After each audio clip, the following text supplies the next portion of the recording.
body cams are increasingly being used by US law enforcement agencies. Because we want transparency, we want the body camera footage made public. Capturing everything while an officer is on duty, from arrests to chasing pigs to saving a lost 2-year-old girl. Where is she? Where is she? Oh, Lord, I love you.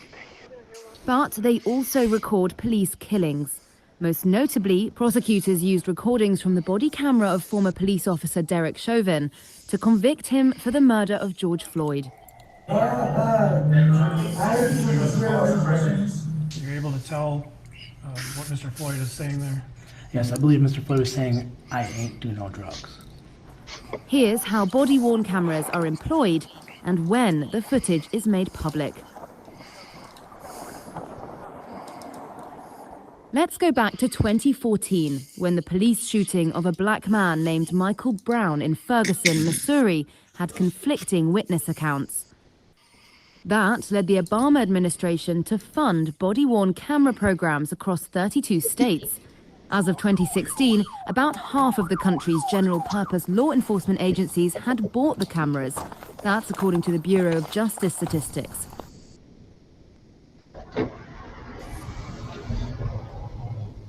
Well, that certainly is a wonderful treatment of the history of U.S. body cameras by a British television service. So, yeah. Well, if the public's paying, then they should have access to them. And I think Lanyap's still waiting from Haas-Mack and them to release some camera footage on the Victor case. Absolutely, I agree, Paul. If it's taxpayer-paid money, unless it's classified for national defense reasons, we should get to see it. Right, and not only that, but when the sheriff's department or the municipal police ask for these body cameras, one of the things that they're talking to in front of either the county commission or say a city council is they're saying, oh, well, this will add to transparency, accountability, et cetera, et cetera, et cetera. Well, if you don't turn the tape over, that doesn't add to it at all. Last year, Truly. Fire officers Absolutely correct. always wear cameras on the job, but activations, when there is no law requiring a specific period of time for the cameras to be activated, can vary a lot. There was a study out of Anaheim, California, that found average activations range from 0% to 72% for officers. So it varies. North Carolina has one of the most restrictive laws. If you want a copy of a body cam recording here, you need court approval. Only a judge can release the video. Colorado. So we've been following this with the Victor case, right? Right. The Lanyap's been trying to get that for a while, and the only reason that anyone got their hands on it was because a federal judge issued a subpoena. Alabama's different from both, so well, there's still, let's don't forget the Yates case. There's a lot of camera footage there missing too. That's no mystery. On the other hand, requires recordings to be released to the public within 21 days after the agency receives a complaint of misconduct. You want to stop, lights on, siren. Studies show that many police officers welcome the transparency, while others say the videos only offer a partial view of incidents and can skew public. All right, so remember, our sheriff claimed in front of the Supreme Court of Alabama that body cameras are 21st century pen and paper, highly detailed note-taking. Let that sink in for a second. Come on. Many law enforcement officers do welcome body-worn cameras because from their perspective, the footage from a camera can clear up a situation where the officer is accused of undue violence or racist policing, and the officer sometimes can use their own body camera footage to show the circumstances that led them to act the way they did. Civil rights advocates say the timely release of body-worn camera footage, balanced with privacy considerations, is key to holding law enforcement officers accountable. Well, that's true, but I agree with what she said too. It also behooves the officer because, there's a lot of instances where the officer's absolutely correct. Somebody's being a jerk or something like that. You got footage that can show that. Well, and I would agree with that as well. And I think one of the most ridiculous arguments I ever heard was from a police officer in Mobile, Alabama, of all places. And this was back almost 15, 20 years ago. He said, I don't want to wear a body cam because every now and then I'll cut a guy a break. And if I do that and it's recorded on camera, I'm going to have to do that for everybody or nobody. And I said, what the absolute bullshit is that? That is not an excuse for not wearing body cameras. That's really foolish. That's one of the worst I've ever heard. And the complaints that I constantly hear, the only one that I've heard, and I'm not going to say who said it because they told it to me in confidence, but the only argument that I heard is if there's an officer on scene at a sexual assault investigation and there's a naked 15-year-old in the room, I've heard all that. Or if there's gore at a crime scene. I get it. I get that. So you release the body camera footage, but you edit, you fuzz that part out, you pixel it out. Right. You leave that shit out of it and you mute it, but you don't not release the entire series of body camera footage from the crime scene because of that. Right. There are no excuses in the 21st century for us not to be able to edit visually some things when they go out. Now, this is to say that some departments are going to have to hire somebody that knows what they're doing because there's sheriff's departments in Alabama and Texas. I can tell you right now that they have people up there that don't know how to open Instagram.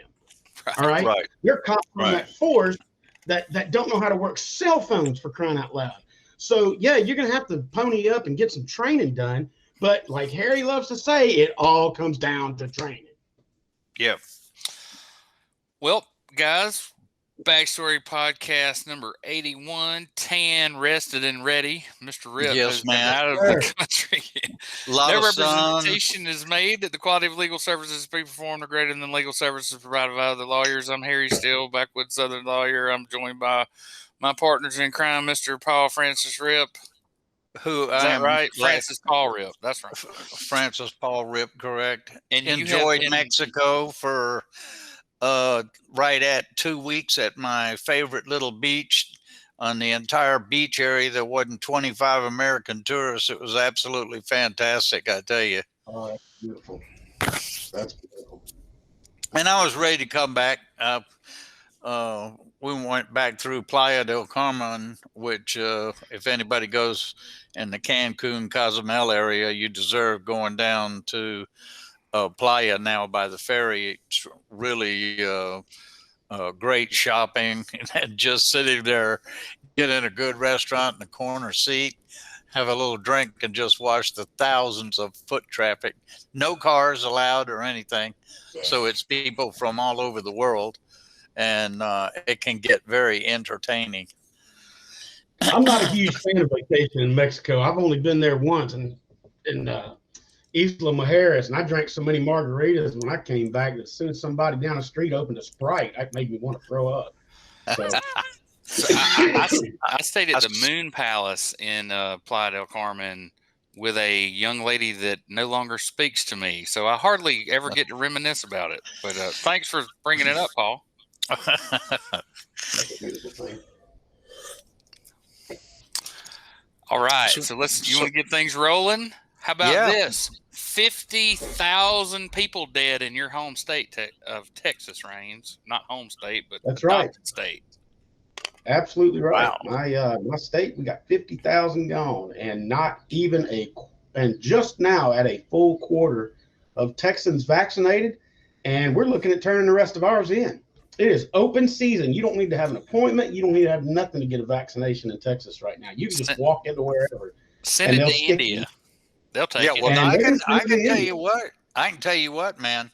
Mexico was serious. It didn't make any difference where we went. Everybody had a mask on. To get back in the States, we had to take a test within 3 days.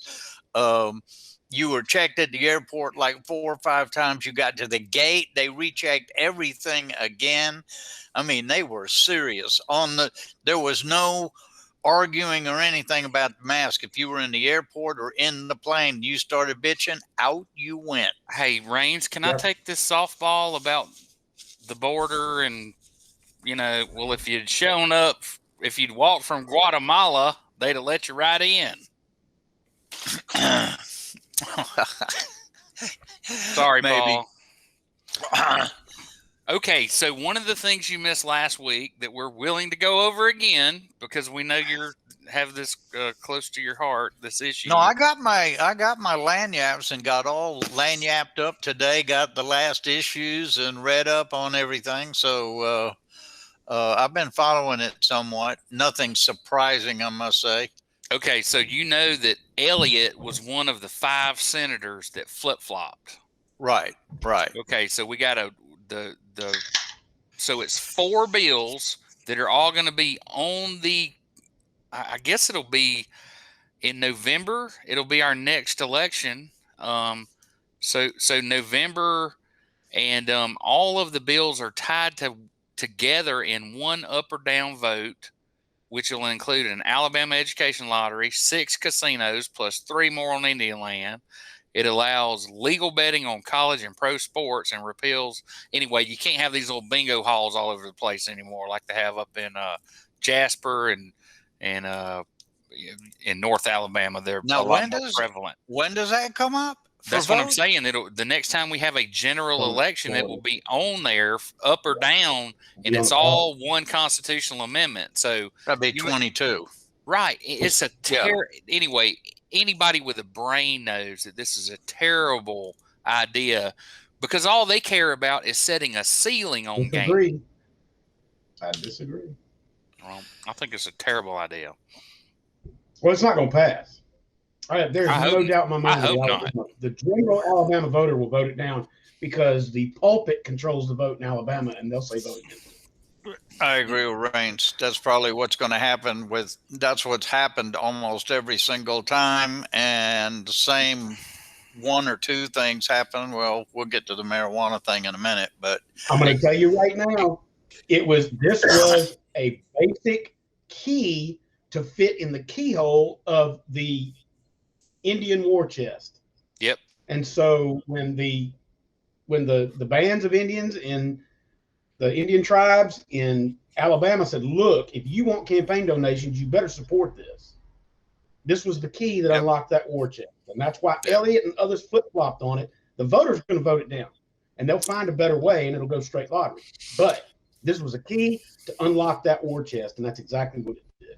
So, Paul, you know where Robin LeJeune's restaurant is across the street from my office?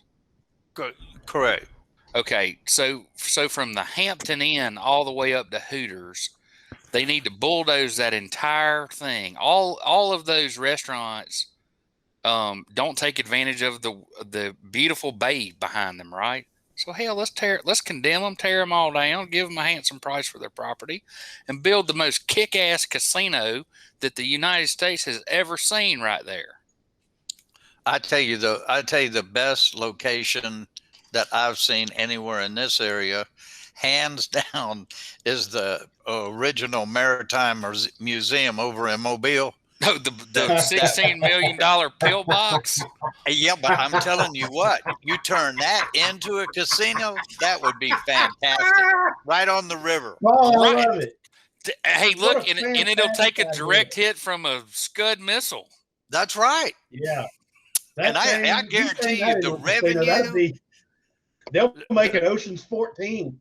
I'm telling you, man, can you imagine what the revenue would be in Mobile, just off that one building? And they haven't made anything. That thing has been just a catastrophe. Nothing's ever going to touch it. I was thinking that'd be a great place to put a riverfront casino. So, as soon as y'all get a Category 5 hurricane, it can lift up off its spuds and float in and demolish a church and something else. But no, man, you got a much better idea. I like Build that. it up on the high ground, on the bluff. Hurricane show.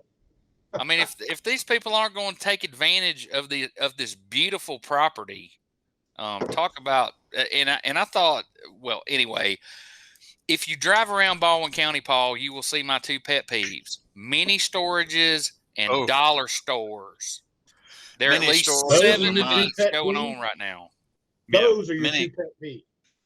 mini storages are the worst as far as building. Of land use, except for a church on a major public thoroughfare. I don't know why people want to build churches on highways just so people can see them. You know, Churches. My little church is on 2nd Street. It's in downtown Bay Minette, where there's plenty of parking on Sunday mornings. You know what I mean?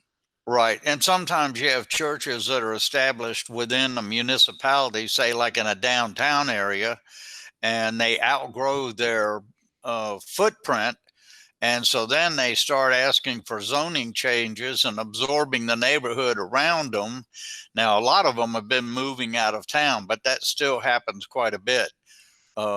And then the church finds itself, tearing down historic homes and stuff like that for a parking lot. So if I I may, tell you what, if you really, Paul, want to follow that sort of thing, what you need to look at are when churches who have just been built apply for zoning changes.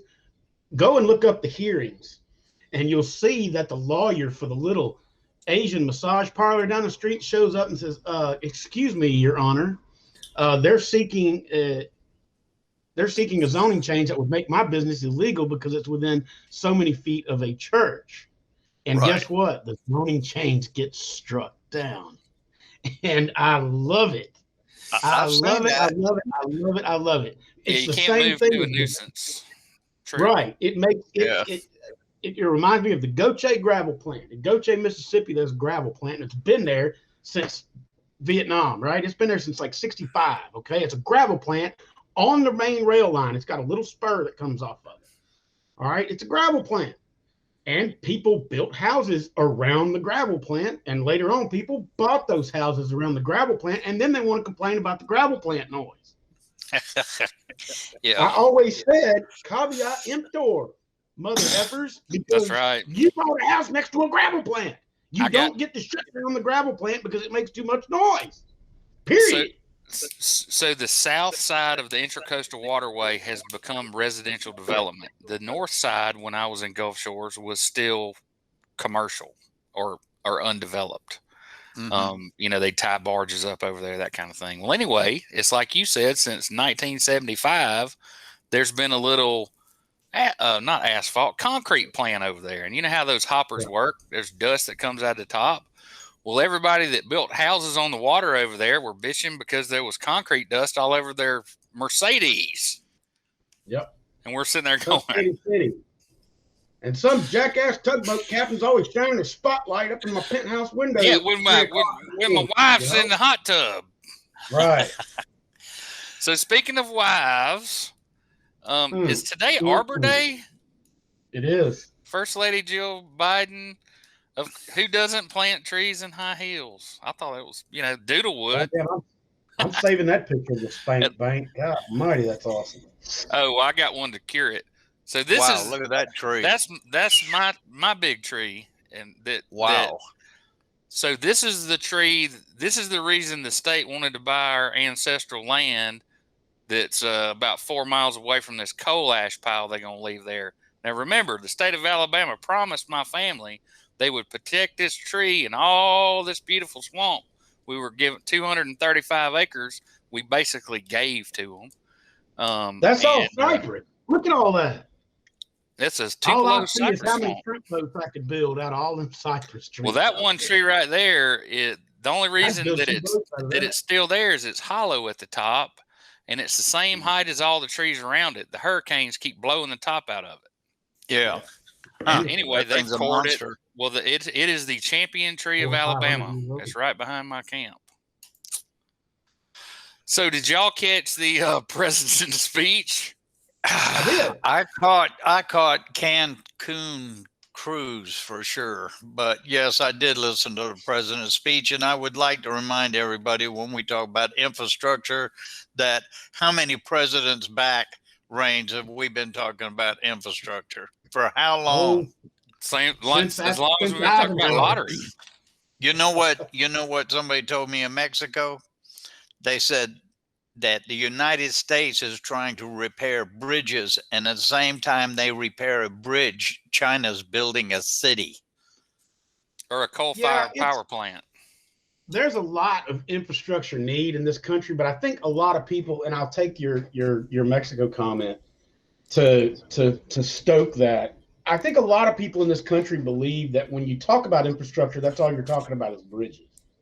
Yeah, right. If you look at Biden's plan, it's broad.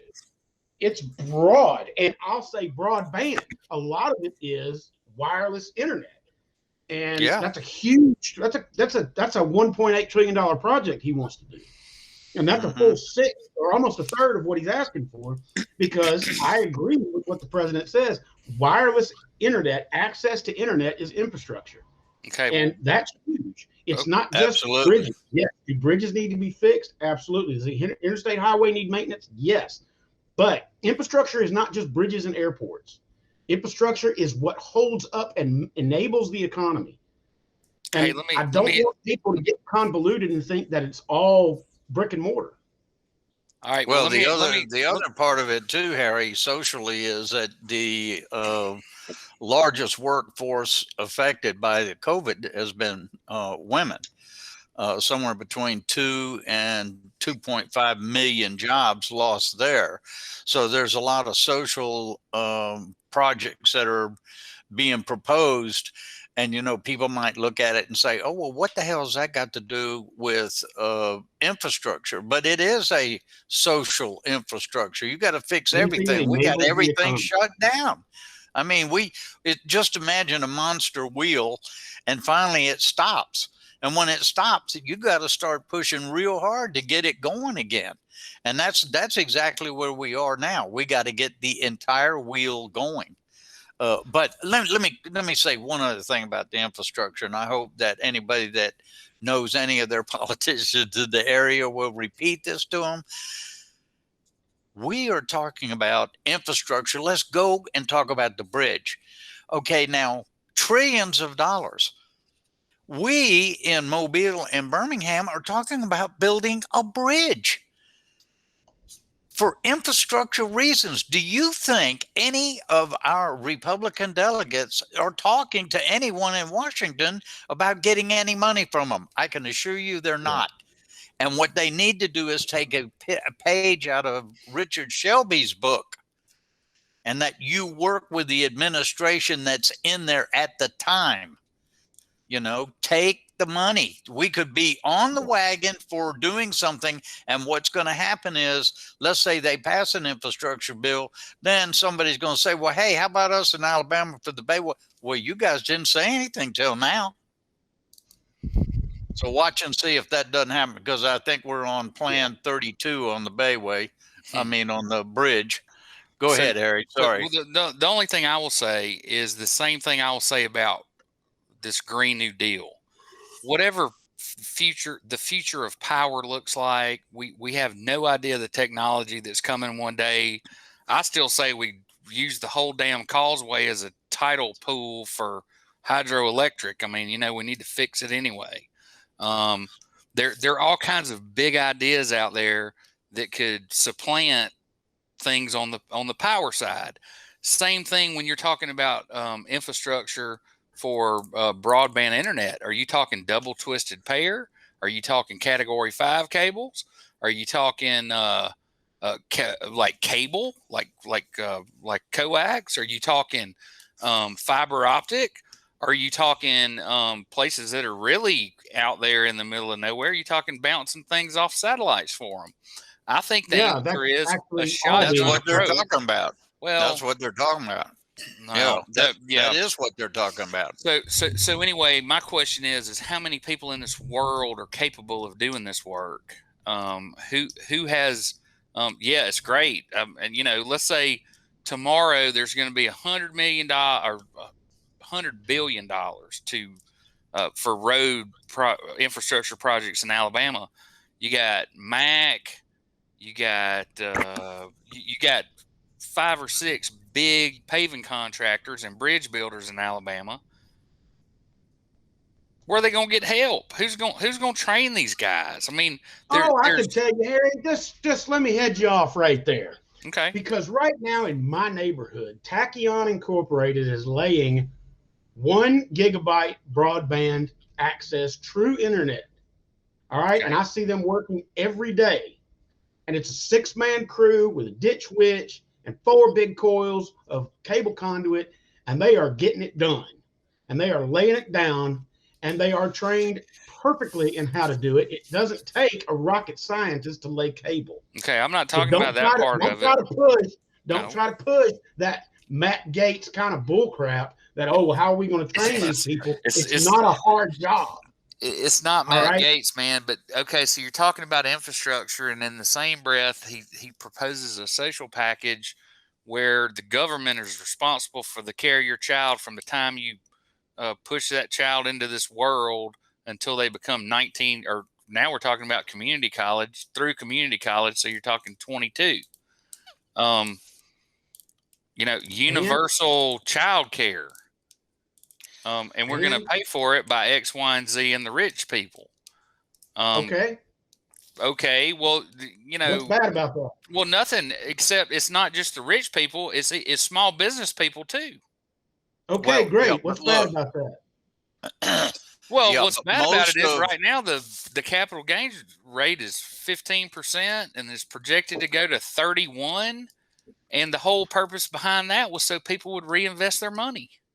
Well, and you're going to sit there and tell me that you would even question childcare, education, etc., because it's based on who's going to pay for it. I'll pay for it. No, absolutely not. Absolutely not. But what I'm saying is this entire package is wildly out of scope and doesn't address infrastructure in the traditional way that it should. Well, listen, it can be whittled on and modified or whatever, but like I said, we've been talking about do the whittling. We've been talking about this forever, and I can assure you that we are being bypassed by other countries because of not getting anything done and going over this again and again and again and again. So I'm hoping for the best, and I'm hoping that whatever it finally does do, that they do come up with they're going to have something big to keep everything rolling after COVID. They're expecting a 6, possibly 7% increase this year, which is fantastic. They're saying that one of the things that I heard that I thought was didn't make me feel sorry for any of these individuals, but about 600 trillionaires increased their portfolio by trillions during COVID. If those are the people that we're going to tax, I'm all for it. Because if you got $1 trillion, that's too damn much money if you're not putting it back into your community or your thing. And if you believe in trickle down economics, well, just turn it off now. Just don't listen anymore to what we're saying, because that don't work, baby. When they get a big bonus and a tax break, they buy another condo, a boat, or something like that. You think trickle down? And I'll backtrack on that, and I'll play the liberal blue son of a bitch who says, I don't care who gets taxed. If we need some social programs in this country that take care of children, that take care of health care, and raises our education standards. And I don't care whose taxes. I don't care if we're taxing billionaires, trillionaires, or me and my broke ass. I'm willing to pay that freight, and you should too. Captain Range Russian, ladies and gentlemen. What's next? So this is a tweet. You guys think I don't ever tweet anything about the president. That is not true. We have a once-in-a-generation opportunity to position Amtrak and rail in general to play a central role in our transportation and economic future, to make the investments that can help us get America back on track. That's exactly what the American Jobs Plan will do. Okay, while I was in Mexico, I watch the news wherever I am. While I was in Mexico, they have a train facility that is going to be made from Mexico City to the Yucatan Peninsula, go to Merida, Merida to Cancun, Cancun to Chetumal, and Chetumal back up to Mexico City. That's going to take in the entire lower Yucatan and connect it. You are going to see tourism go absolutely through the friggin' roof when they do that, because that's the hardest thing. There's a lot of places down there, but travel on road is kind of hard. So when I look at Mexico, you know, they're taking the initiative to do this. Okay. And so if we don't step up here sooner or later, I mean, they have trains in China where they rushing from 200-300 miles an hour, linking up major cities that are 100 miles from each other. Right. They stole that technology from the French. So did y'all see Tim Scott's Republican rebuttal to oh my God, speech? listen, I was listening to 104.1 Mr. Hughley today, and he had call-in people talking about Senator Scott, and I must say that Senator Scott's colleagues of the same color have had a lot of real choice words for him today. So I heard it. I think he's on a different planet myself. Well, all I can say is, you know, he was on Fox News, and the claim was, believe it or not, I spoke with Donald Trump. He called to tell me what a great job I did rebutting the president and setting things straight, and how to make progress he's really concerned about the most vulnerable of us. I can almost assure you that I was former president is not concerned about the most vulnerable. He doesn't even know who the most vulnerable are. And Scott is I just don't understand. I just don't understand some of the loyalty that he has when he's from South Carolina, and he's saying that I think the guy's blind. I think maybe he's blind. Maybe that's the problem. But you're going to hear a lot more about him, I can tell you. Yeah, he's a puppet. He's a black man with a big white hand right up inside him. And today they were calling him the Uncle Tom puppet. Uncle Tim. I heard it. Uncle Tim, yeah. Okay. Yeah. So the U.S. restricts travel from India. That hit the wire about 45 minutes to an hour ago. That's new. An hour ago. And I think I've got some more on that, but I want to talk about the Rudy Giuliani raid. So, Ray, do you want to take this one? Are you up on it? Well, I can tell you what's going on. I mean, if you haven't read the paper and you don't know what's going on, I can give it to you this way in a nutshell. A nationally renowned attorney having their office raided by the FBI and having electronics confiscated is about as likely as you flipping a quarter 1,000 times and it coming up tails every time. This is the kind of stuff that the attorney general has to sign off on. You don't go after high-profile attorneys.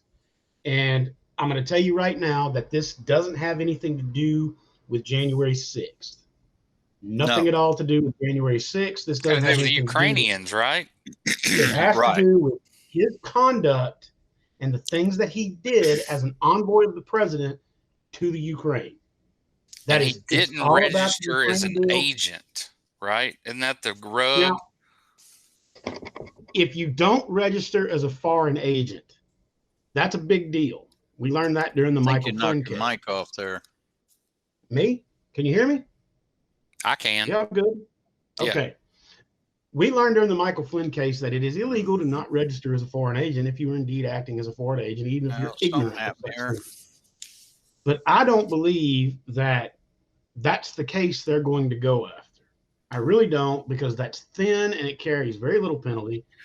I think they are building a corruption case against Rudy Giuliani regarding campaign finance and illegal funneling of money from foreign governments to the Trump campaign. Can you hear me, Harry? Hold on I one hear sec. you. You can hear Paul? Yeah. Yeah, I can hear him too, but he can't hear us, I don't think. Well, anyway, that's basically what this is going to come down to. That's what this investigation does. The Justice Department does not go after people for pithy things, especially not people like Rudy Giuliani. They are building a massive case, but it's not going to be against the president. It's going to be against Rudy Giuliani. And it's going to be involving, I'm almost certain that it's going to be involving campaign finance, illegal acts. So Giuliani said the DOJ in late 2019 covertly obtained access to my iCloud and never notified me. They invaded the attorney-client relationship as we defended against the phony impeachment. These prosecutors violated the law, not me. If, again, nothing else is done, you could be next. Spoken like a true maniac. Spoken like a true maniac who has fallen so far from the grace of this country that, my God. I mean, I think the Confederate generals had a better fall from grace than this guy did. Well, I can assure you he can come up with any conspiracy theory he wants to. He's in deep doo-doo. Yes, he most certainly is.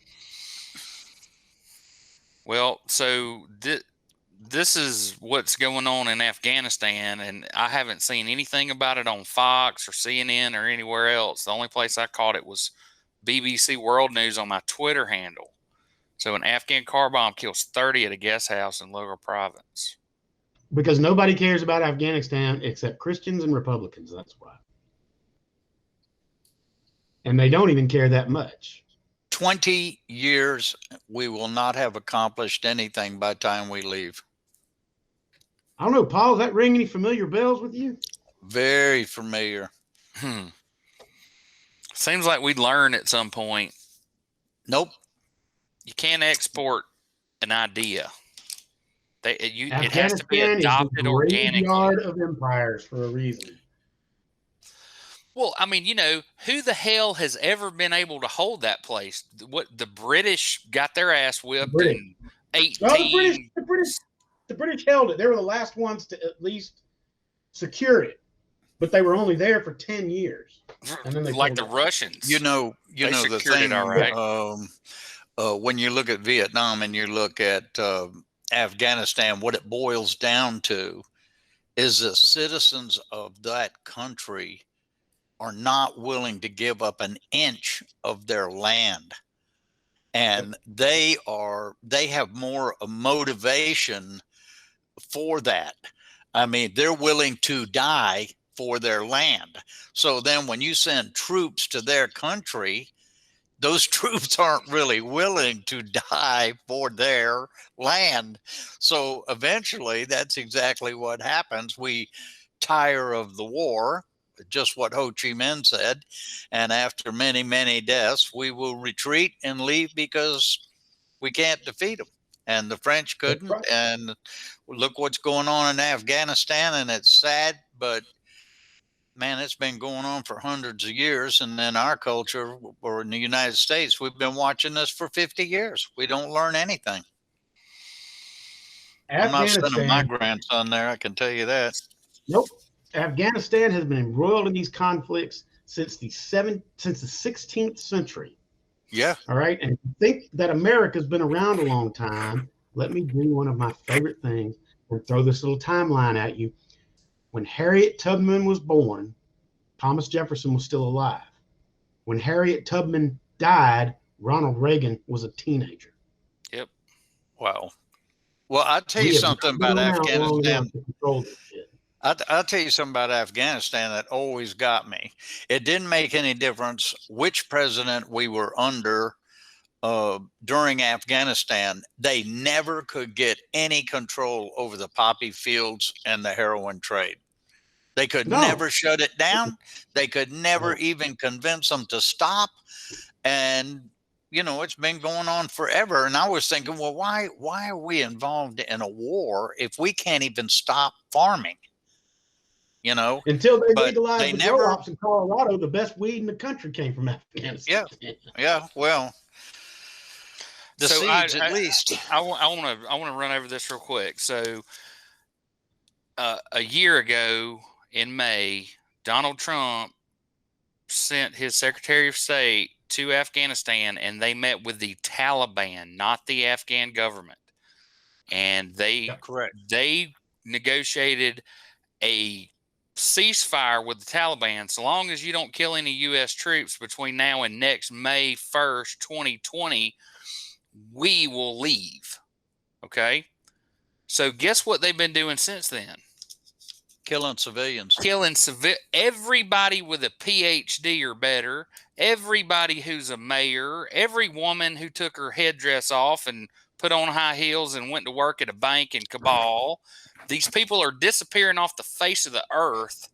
And you know, talk about some people that we ought to try to relocate to Canada or somewhere, because these people are all going to be murdered.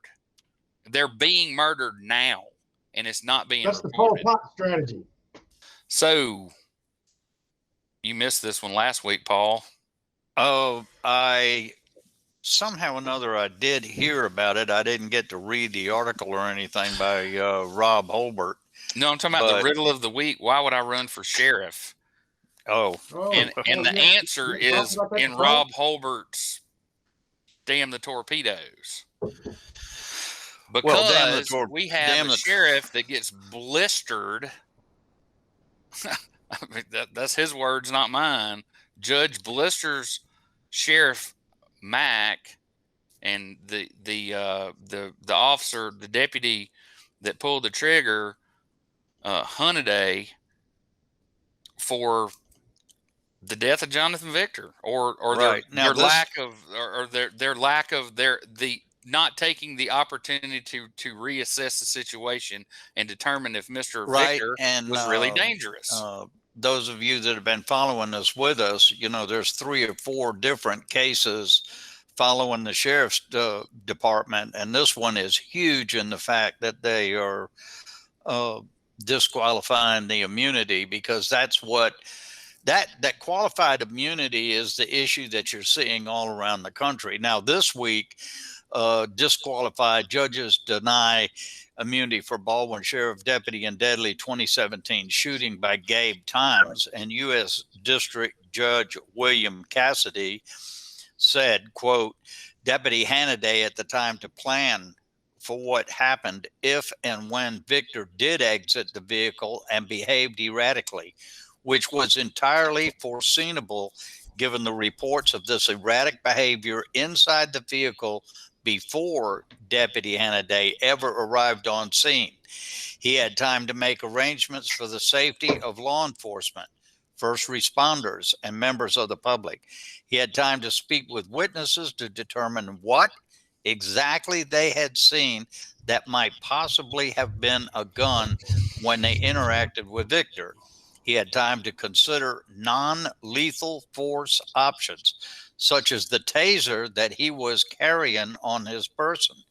He had time to consider calling in the Baldwin County Sheriff's Office negotiating team. All of these elements were within Deputy Hunnaday's control, not Victor's, end of quote. And the man was killed holding a fanny pack. There was no gun. No one saw a gun, and he was shot and killed because of that. Now, that man I encourage people that are watching or reading these articles. This is in this particular one is about Jonathan Victor, but there's the Yates case, and then there's also the I-10 case where 5 people were killed. Both of those are pursuing attorneys. So this may send a very this could be a very big precedent for the sheriff if he has 2 or 3 of these cases that are all, here we are right here at disqualified immunity. You know, when it comes to that, I don't get it, because if you guarantee somebody that they can't be held responsible for what they do, well, how can you expect any type of accountability or anything? I mean, I Well, don't Paul, get let's that. You improve on have that. to be Let's accountable. improve on that. Children have to be accountable in school. Everybody should be accountable for their actions. And the police Paul, department let's works clarify and split that for hair real the quick. citizens of the community. So they should be even more accountable. But You're absolutely right. And there should watch, always be accountability. And this is going to be something really to follow. And Hosmack has really been getting a lot of criticism lately on all fronts. In fact, I remember the first time, Harry, was when in the Nodine case, when Mr. Nodine filed all the charges against the sheriff's department for releasing all types of false information and withholding information. So that's just fair play if you're a politician. And as well, you know, Lanyap's still waiting on body camera footage, what we were talking about a while ago. But Lanyap will be the one to follow these articles for sure. Weeks by Gabe Time, proceed with caution. Fairhope Pier and Park improvements tentatively green lighted. What is quoted in here by the sorry to say the mayor, he thinks he's the mayor.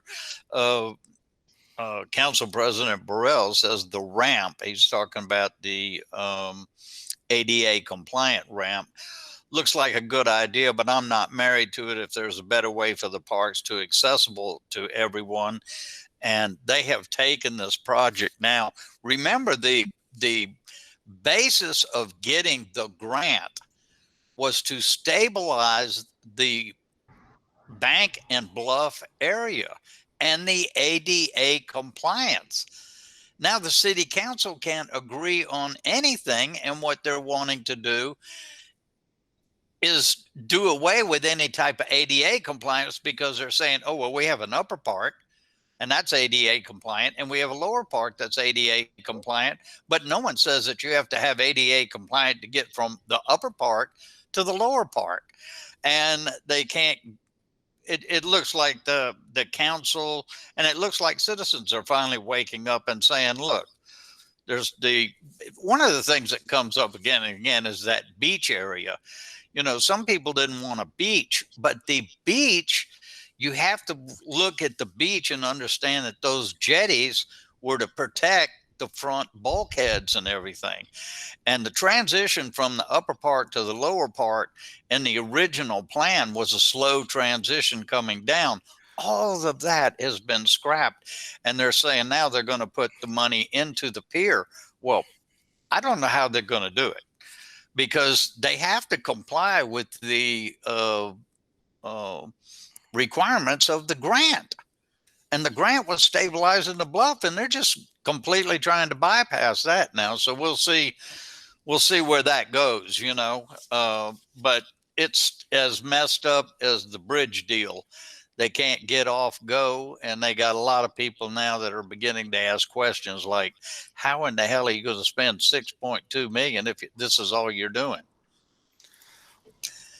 So but that's politics, folks. It's just a shame that Fairhope's going to be the loser. Okay, so this weekend is the Fairhope Arts and Crafts Festival. It is outdoor, and I can just tell you, nobody down here has a mask on except me and Doodle that I've seen out in public. Here's the hilarious part of all this, right? We can't get into our own Capitol building. Journalists, nor lobbyists, nor Paul, nor Harry can get in there to talk to our state legislators because of COVID. But you can all go to the restaurant across the street and pile up on top of each other and talk to them over there, right?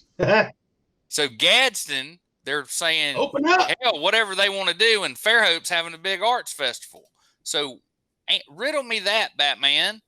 What in the hell? Why can't I go in and see my legislature at work?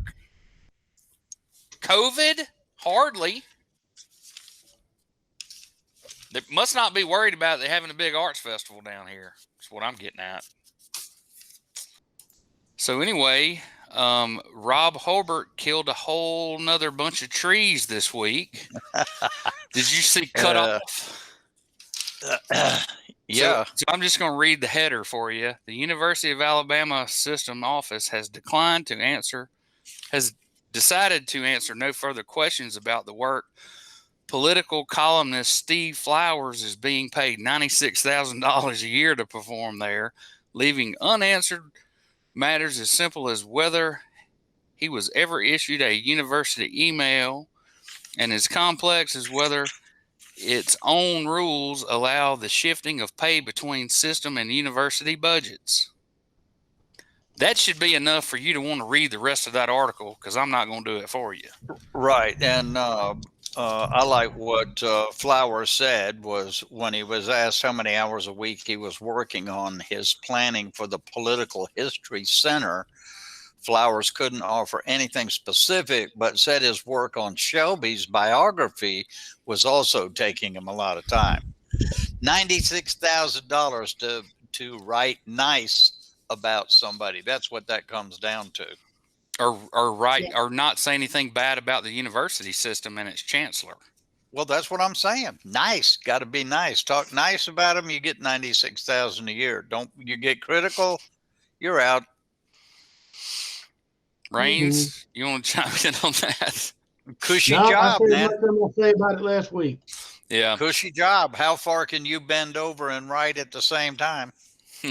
So I got a couple more Lanyap articles. Pony Up by Gabe Tynes. Gulf State Park implements paid parking in Orange Beach. Yep. $3 for up to 2 hours, $5 for 4, or $10 for all day. What a great deal. Welcome to Myrtle Beach. Go to a public parking lot. I guess that's Romar. That's the public beach down there they're talking about, Romar Beach. Probably.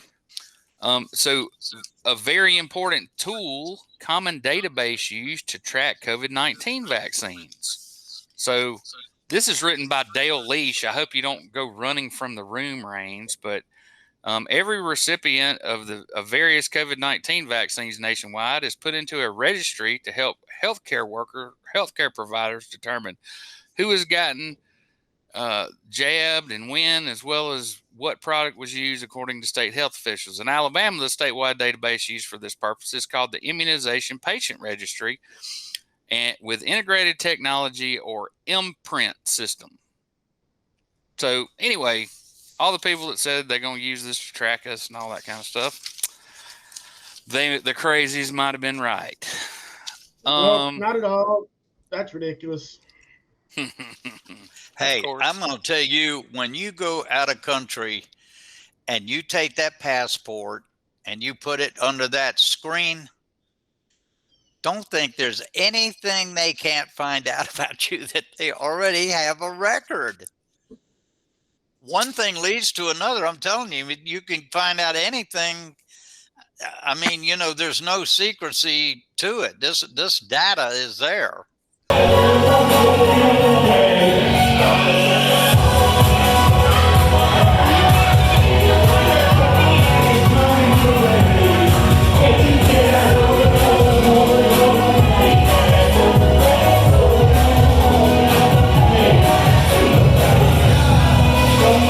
You've provided it to them. Yep. Yeah, it's kinda like when Voluntarily, you- just when like you- with your phone. Just like with your phone, you'll do it for Right. convenience all day. So did you see the Beltway beat by Jeff Poor? Which one? This week? isn't the infrastructure you're looking for. Oh, yeah. Okay, Right. well, y'all can go read that. I'm not a big Jeff Poor fan, and I didn't find it I'm not terribly either. convincing. If there was ever a time that there was some kind of contest between Jeff Poor and I, it would be to probably how many times we disagree with one another, the ratio of disagreements to agreements, and who has the higher. And I would say it's probably him. Yeah, but what's difficult for me is, as a conservative, I find myself reading his articles and going, this is nothing more than some scripted KFAB. You know, let me just read you a random paragraph. House Speaker Nancy Pelosi and Senate Majority Leader Chuck Schumer know that 2020 will probably be a big challenging year for Democrats. Traditionally, the parties in power struggles in the midterms. I mean, you know, it's the same old thing that you read all the time. And guess who he had on today? Who? Pitching softballs to him in the backyard like he was his kid. Taxman Chris Elliott was on. I was gonna guess. Not one hard question. Well, Senator, tell us why your decision to flip flop shouldn't be seen as total failure, and you know, the kind of things we would have asked him, or any real journalist. But instead, he's using him to fill airtime, and if that's their bailiwick, then so be it. But that's the good thing about this podcast is you're never going to find an echo chamber. True, we don't agree on anything on this podcast ever. Right. We have we have a triumvirate of views on this program, and you are never going to find us arguing in some star chamber and us all agreeing on something. That's just a fact. So, Paul usually does this part, but I thought this caught my eye, and when I read it, it made me think of you, Rains. Local talent, and talking about session showcase aspiring songwriters. It's not the local talent that you were looking for last time we were in town. Great, Harry. I'm going to charge my next marriage counseling session to you. Good idea. So, Paul, besides the sketch of Ronan McSherry that I threw up, were you here for the... How dare you, sir? How dare you besmirch the sacred image of the Creighton leprechaun with that man's name? No, sir. That leprechaun is a hero to that part of Mobile, and how dare you, sir, besmirch him with that foul Irish name? He's the new leprechaun. He's magic. Nothing, everything, even when it's on video, you know, he's a leprechaun. So Kay Ivey and all these yahoos went forward with a $3 billion plan to build 3 new prisons in Alabama without having secured financing. You cannot make it up. You can't make it up. So that's one of the things he was talking to Elliott about today, the tax man. He said, well, what are we going to do about prisons? Well, it doesn't really matter because whatever we do will be better than what the governor wanted to do. Right. That's just beautiful. That's the leader of his own party. He's a member of the Senate, right? A Republican. And he's running over our Republican governor from Camden. She's a South Alabama girl. I mean, golly, just Elliott needs to go away. So, do you know who Brian Hastings is? Director of Alabama Emergency Management Agency. There you go. Former wing commander, training commander of the 47th. So now he's the head of AEMA, and so now that Paul, let's just go ahead and throw our hands up. They're going to leave this coal ash on the banks of all of our rivers, okay? Right. So now this is the guy who's got to deal with it until the end of time. So if one of the different modalities of emergency management, you know, it's response, recovery, mitigation. So why didn't he speak up and say, hey, guys, if y'all leave this crap here, I'm going to have to worry about it until the end of time? He's the one guy who doesn't get off the hook for this because it's his responsibility from now on, right? So I called him and I said, so what's the plan when one of these coal ash things? Well, we don't really have a plan. Does that No, man, he said that? Well, one of his, basically, one of his lieutenants did. I don't think I could get a hold of him. And I called the governor's press office and said, hey, do you think you could get the director to call me? That would be very nice. Doesn't he work for y'all? Because I've been trying to get hold of him for 2 weeks. Paul, I've been waiting for you to come back to ask you this particular question. All right. As a decorated Marine, in your experience with the United States Marine Corps, would the Department of the Navy, in all of their wisdom, or the Commandant of the Marine Corps, in all of their incredible wisdom, take a major from logistics and put them in charge of, I don't know, the sniper school? Really. I'm telling you, Because man, we got an sometimes A-10 pilot that's in charge of the coal ash issue. And I'm wondering who's smarter, the governor or the Marine Corps?